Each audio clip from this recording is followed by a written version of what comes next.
నెల్లూరు జిల్లా రాపూరులో మద్యం మత్తులో అతివేగంగా కారు నడిపి ఇద్దరు ప్రాణాలు తీశారు ఇద్దరు యువకులు. రాపూరులోని తిక్కన పార్కు వద్ద ఈ ఘటన చోటు చేసుకుంది.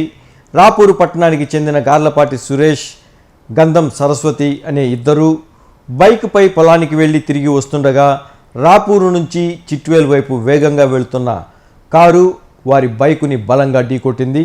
ఈ ప్రమాదంలో బైక్పై ఉన్న ఇద్దరు అక్కడికక్కడే మృతి చెందారు. మద్యం మత్తులో కారు నడిపిన ఇద్దరు పరారవుతుండగా స్థానిక యువకులు వారిని పట్టుకుని పోలీసులకు అప్పచెప్పారు.